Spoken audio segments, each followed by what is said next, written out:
Hey everyone, before we get into the range test portion of this video, make sure you guys stay tuned towards the end of this video as I am going to be incorporating my full driving review video and driving impressions here after we do the range test. So I just want to put that out there. Sometimes I make them separate, but this time I'm going to combine them all in one video.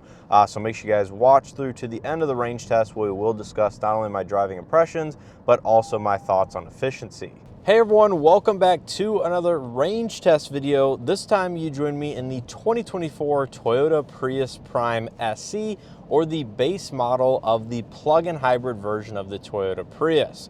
Now, I just want to start off by saying in this video, ambient conditions are nowhere near as optimal as that of the 3 other range tests I have done, not only due to temperature outside, but also due to wind. So this might be a little bit on the lower side of things, or a little bit pessimistic for what the actual real-world range of the Prius Prime may be. But the next few days are looking the exact same in terms of temperatures and gusty winds. So I figured today was kind of going to be the best opportunity as far as, doing this range test video for you guys. Now, I have it in EV only mode. Not exactly sure why the car has just decided to kick out of EV mode. Maybe due to conditions outside. But nonetheless, hopefully it will go ahead and kick back into EV only here fairly quickly. Now, if you guys haven't seen any of my range test videos I've done here on the channel, make sure you A, go ahead and check those out because they're very interesting results. But B, the loop that I do with these vehicles is fairly mixed. So there's gonna be, about 10 miles of the 30-mile round trip loop is gonna be about, 55, 60 miles an hour, the road that we're actually driving on right now. Another 12, 13 miles or so is going to be on the interstate at speeds about 70 to 75 miles an hour, depending on traffic and whatnot. There is going to be a slower portion, 7 to 8 miles is going to be, speeds 45 or less once we get near the turnaround point. So that is kind of the breakdown. It's a very good mix of real-world driving conditions and different speeds. So it's certainly not the worst case scenario for a lot of these vehicles, but given there is a large chunk, almost half of the test is at interstate speeds, I think it's, a good loop to provide these, videos for you guys out there if you're curious. Now, a little bit more about the Prius Prime. This vehicle is all new for the 2024 model year. It comes in, of course, the normal standard hybrid powertrain, as well as the Prime version, which means it's the plug-in hybrid, with the much larger high voltage battery pack. It can drive only on EV, at full interstate speeds, 70, 75 miles an hour, etc. And it has about a 13.6 kilowatt hour battery pack. I believe 10.5 to 10.75 of that is usable, at least based on the information that I was able to find on the internet.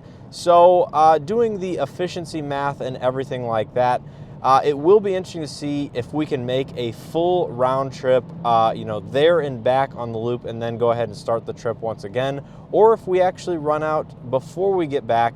Because even though this vehicle has a 45-mile EPA estimated all-electric range, like I said, ambient conditions today are quite poor. It's 28 degrees out Fahrenheit. It is sunny, but there's winds 10, 15, 20 mile an hour gusts.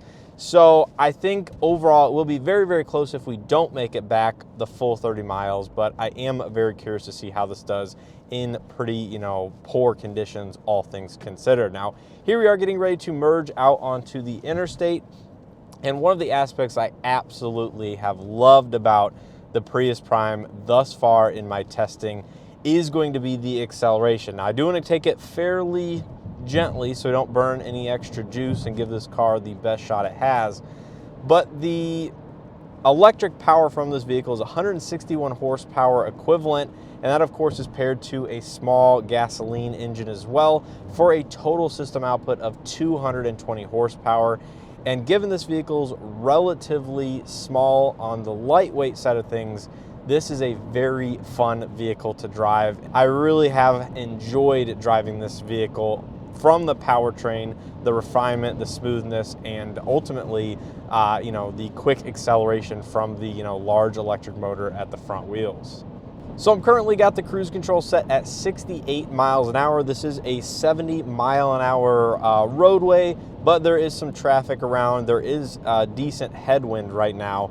So I think overall, this is still going to be a very fair, you know, even as possible test to those other vehicles I have tested on this loop. But like I said, this is by far the worst conditions out of any of the vehicles. But this is also going to be the most aerodynamic and efficient vehicle, at least on paper, in terms of the, you know, estimated EPA range it has available and, you know, miles per kilowatt hour standpoint. But so far, we are doing pretty good, sitting at 82% state of charge on the high voltage battery pack.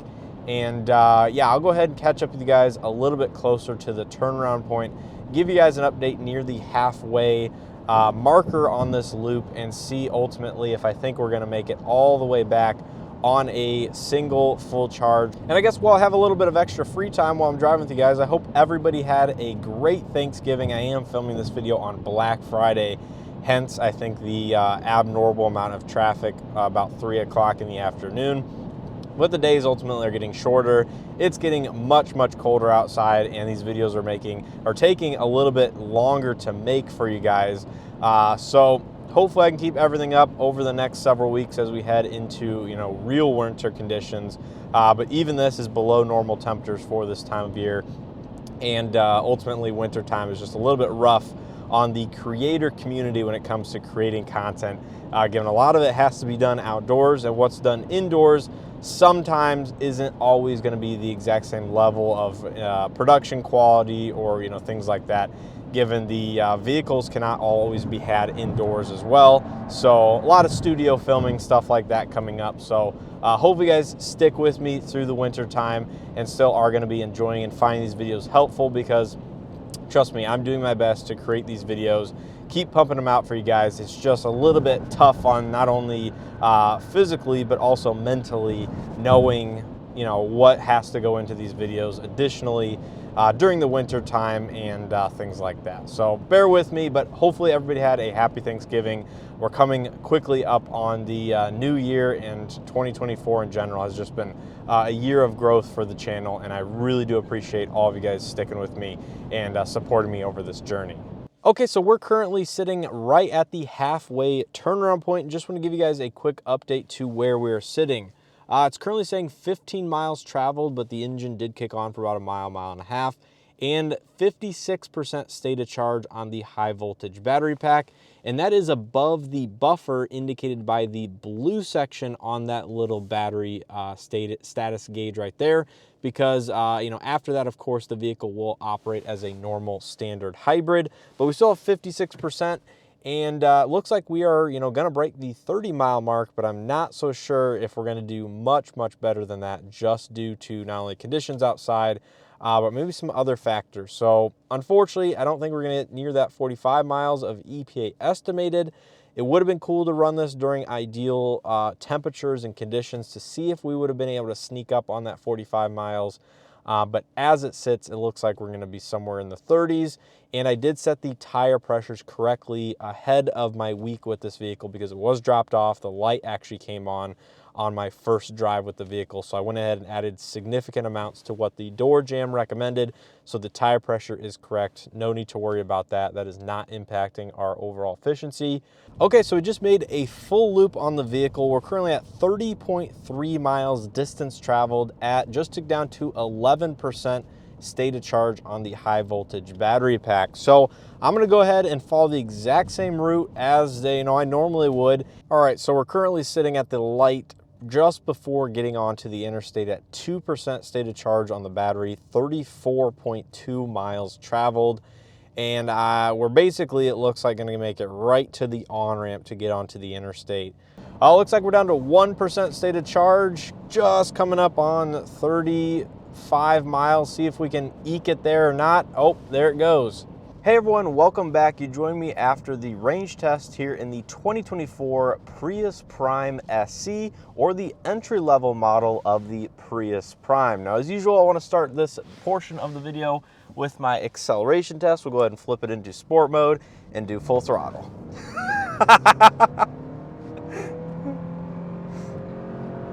And we're way over speed already. You can see we got some wheel spin there.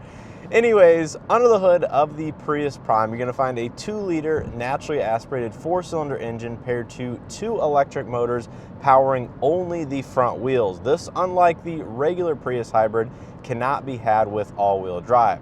Total system output is up over the standard Prius at 220 horsepower, and Toyota only quotes the torque figure for the 2-liter naturally aspirated 4-cylinder, which is right around 139 pound-feet of torque, but I can tell you for a fact, at least at lower speeds, it's going to be significantly higher than that. So 0 to 60 times are going to be in the mid 6-second range, which is quite impressive for a Toyota Prius at the end of the day, but also just a compact car in general. And it certainly does put a smile on your face, as you guys can see right there. Now, I think quickly, before we get into some of the other attributes I normally talk about for my driving results, I want to go ahead and go over the range test that I just did here at the beginning of this video. So as you saw, we got about 34.6 miles on only electricity, according to the car's computer. Now, ambient conditions were in the mid 20 degrees outside. There was significant winds, either in a crosswind or a headwind direction. So if you look at that compared to the 45 miles of EPA estimated range, that's roughly a 23 to 24% loss based on the 10.6 kilowatt hour usable high voltage pack inside of this vehicle. Now, there is about a 3 kilowatt hour buffer, so I'm going to kind of remove that from the equation and just assume that we're using the 10.6. So all things considered, I think for temperatures and wind, I think, a low 20% loss is right in line with what one might expect in a fully electric vehicle or, a plug-in hybrid like this one. So I'm going to say that's actually quite reasonable, and we still, according to my calculations, got over 3 miles per kilowatt hour, around 3.2 in fact. So again, I think, that is quite reasonable for pretty wintry conditions, and it's even actually a little bit chillier today with a similar amount of wind.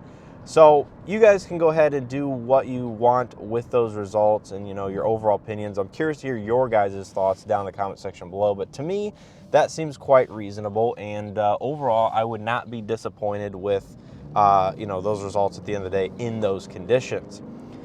Now here we are doing another quick acceleration. Man, this thing is quite zippy. Now we are driving around in hybrid vehicle mode because I've kind of wanted to use the engine not only to warm up the cabin because it's chilly outside, but also, I think it's a representation of how people might tend to drive this vehicle on a daily basis. Although I would highly encourage anybody who buys a Prime to actually plug it in and take advantage of the full EV driving, because it actually is, extremely pleasurable to drive using only the electric motors and the battery pack inside of this vehicle. So in terms of visibility here inside of the Prime, well, it's very interesting given the shape and design that Toyota has gone with in this next generation. So it's going to be much more fluidy and rounded and kind of an egg shape versus that of some of the previous generations.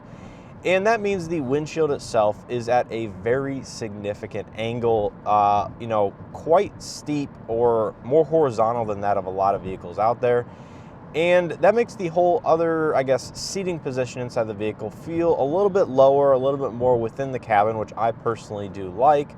But I could see how some people might treat that as a more sports car type of seating position, if that makes sense. Because at the end of the day, visibility isn't amazing over the hood, but it's really not bad whatsoever. I can't even see the hood. You actually see a lot of the dash in front of you. But just know it's a little bit more of a relaxed within, sedan, sports car-like seating position. Now, with that said, visibility is still fine. You have door-mounted mirrors, but there's a huge piece of glass on both the left and right-hand side behind them. Rear visibility out of the hatch is actually pretty good, again, all things considered. A rear digital camera mirror would be nice here in this particular spec, but I really don't have any complaints as to how I can see out of the back. And as I discussed, I already mentioned forward visibility being pretty good. And looking over your shoulder, you do have a pretty chunky C-pillar, not gonna lie, but you do have, of course, standard blind spot detection, which may help out in any situations where you can't fully see maybe a vehicle or something else beside you. Now here we are coming up to my bumpy section of roadway, And as I mentioned earlier on in this video, I did actually increase the tire pressures up to the door recommendation because this car was dropped off, unfortunately, with the TPMS light illuminated, and they were around 29, 30 PSI each. So I put about 6 to 7 pounds in all 4 of the tires to bring them up to the specification on the door. And ride quality and overall comfort in this vehicle is very good with these 17-inch alloy wheels. Now here we are going over this section of roadway I like to test every vehicle on. Ride is extremely compliant, well damped, plenty of sidewall on the tires. It doesn't feel rough whatsoever, and it really is, you know, kind of expected in this you know, segment to have a pretty compliant ride. Otherwise, you know, people interested in the vehicle might see something as, you know, potentially negative. So I think Toyota did a very good job tuning the Prius, and overall handling with this vehicle is actually a highlight, which we will touch on a little bit later when we start merging onto the interstate. But you know, maybe the center of gravity with the high voltage pack mounted beneath, or you know, kind of behind and beneath the rear seats helps out with the center of gravity. But man, this thing is quite nimble and has a sense of handling despite it being on some economy focused or eco focused tires for the best range that this vehicle can ultimately get. Now, taking a look inside of the cabin of this vehicle, now this is actually one of the rare instances where I get a base model trim to test and review for you guys, and it's actually somewhat refreshing.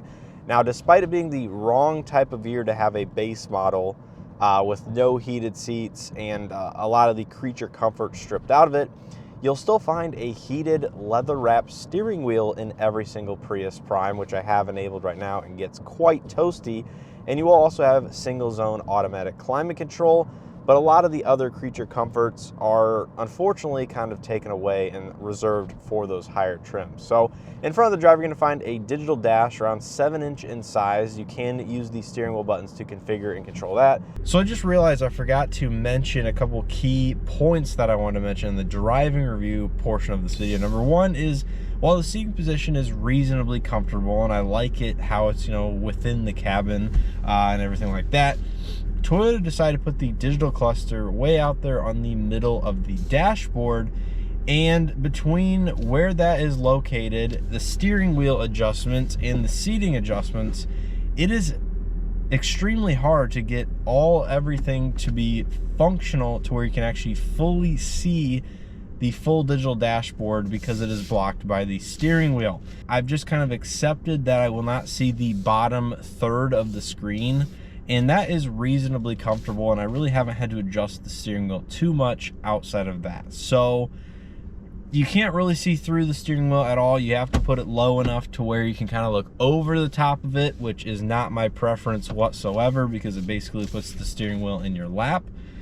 But that is something I did want to know. The second thing I want to know is this vehicle, the SE, does not come with automatic headlights, but does come with automatic rain sense wipers. Why that is, again, I don't know.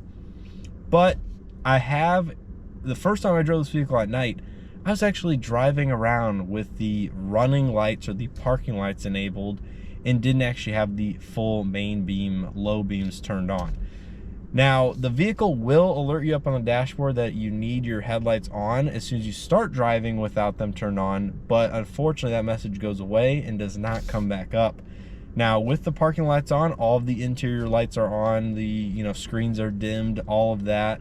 And because the way the daytime running light is set up out of the projector headlight, it's basically running at a slightly lower power to where the beam pattern is identical to that of the low beam. It's just, again, at reduced power and reduced output. So I didn't actually realize that until I went to try to use the high beams, and the high beams weren't working. And I was like, huh, that's weird. Maybe there's some weird glitch going on.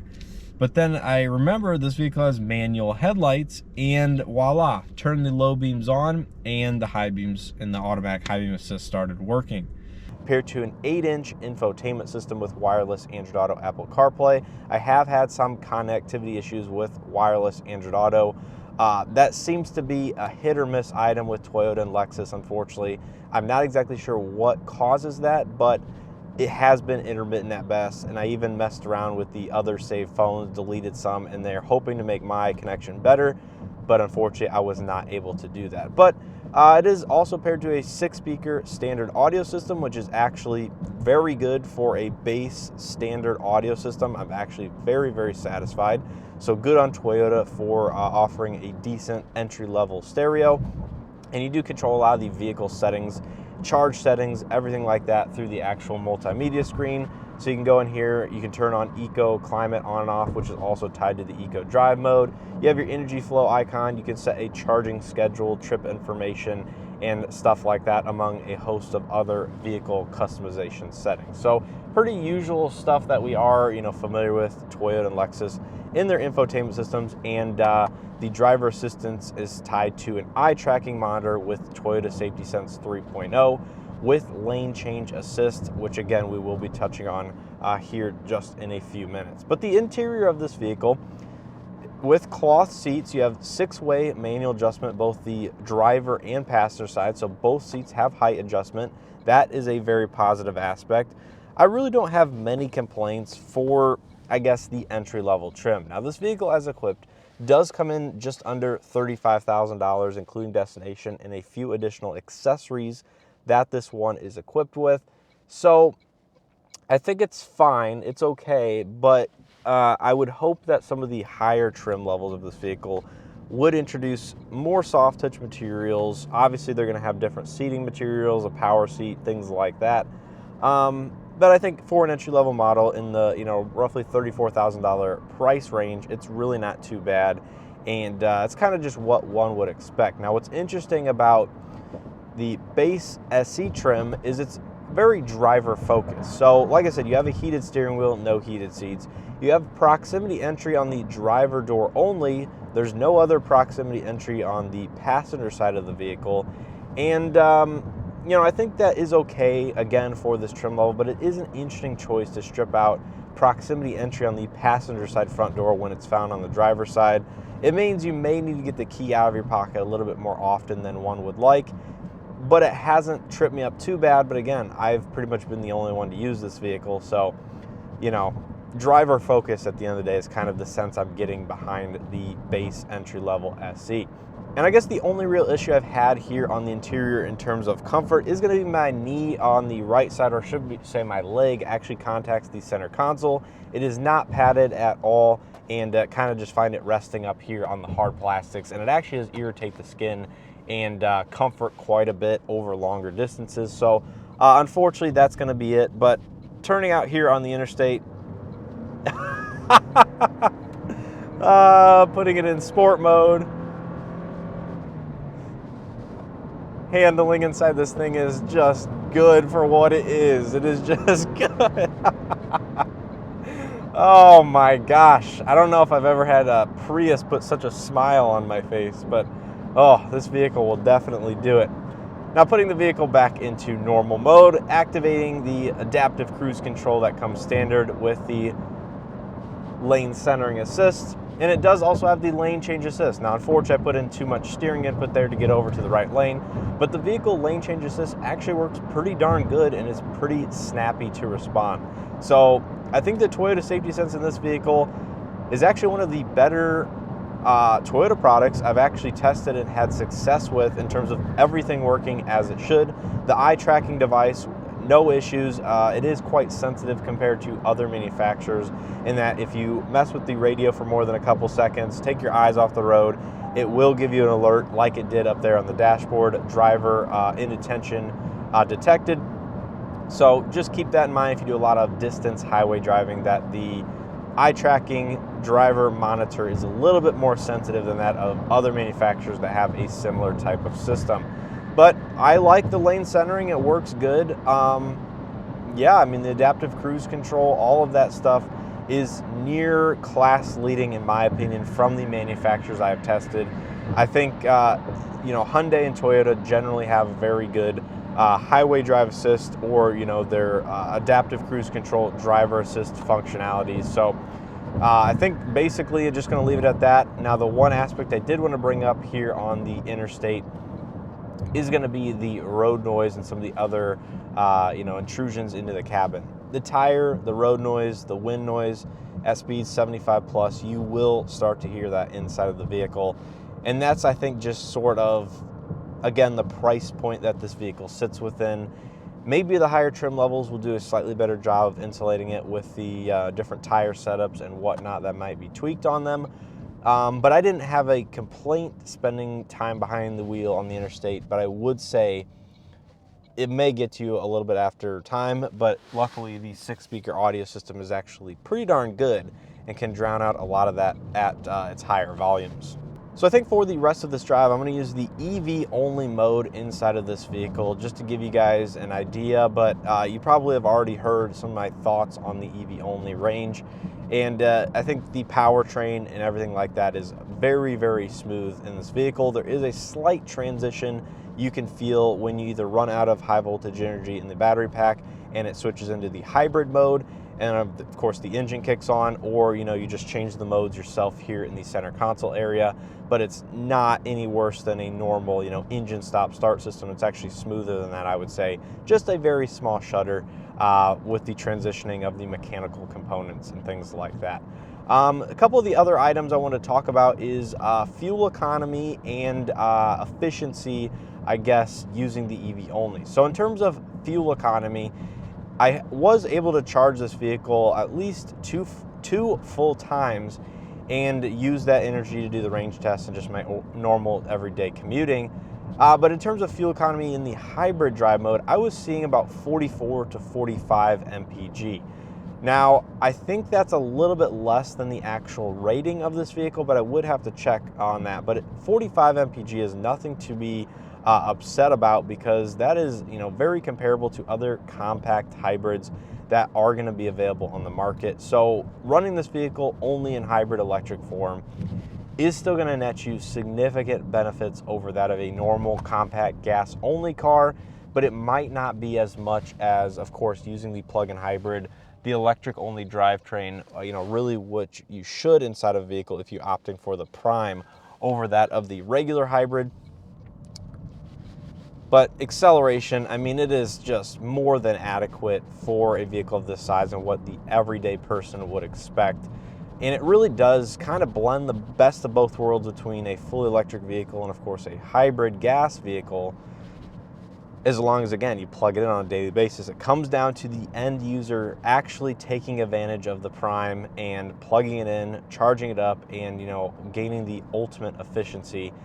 Because I think 35 to 45 miles on a daily basis is more than usable for the average person, especially if you're able to charge at your workplace while the car is sitting anyway, and then again overnight at your home. On level 1, this vehicle can charge no problem as long as you give it about 12 hours or so, and there are going to be 2 different settings you can change between 8 amps and the full 12 amps on the infotainment system for a little bit of additional quicker charging speed. But on the slower 8 amp setting, it took about 18 hours to charge this vehicle from dead, from the starting buffer state of charge, all the way up to 100% as indicated on the dashboard.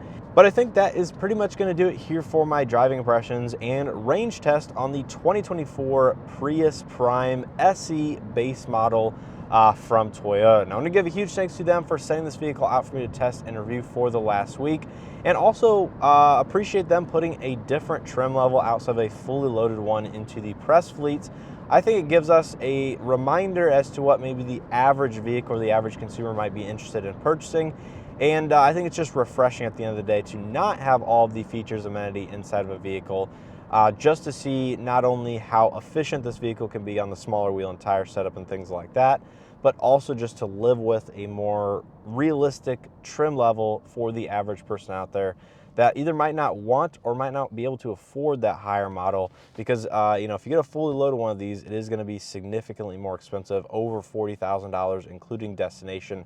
But I think the SE is an interesting option, although I'd probably say the sweet spot is going to be the middle trim in the Prius Prime lineup to get you the larger infotainment system, some of the more creature comforts that, again, one would expect. Again, hopefully you guys enjoyed this video. Leave your thoughts and opinions down in the comment section below. If you guys enjoyed this video and or found something helpful, hit that like button, subscribe if you haven't already. Hopefully you guys are having a great holiday season. I am filming this just after Black Friday and Thanksgiving, and the weather is definitely getting colder, so make sure you guys bear with me and stick with me through the winter time. I'm going to try to keep this content flowing as best and as high quality as possible, but you know, being 25 degrees outside with a wind is definitely not a pleasant place to be in terms of filming car content. But again, I'm gonna do the best I can.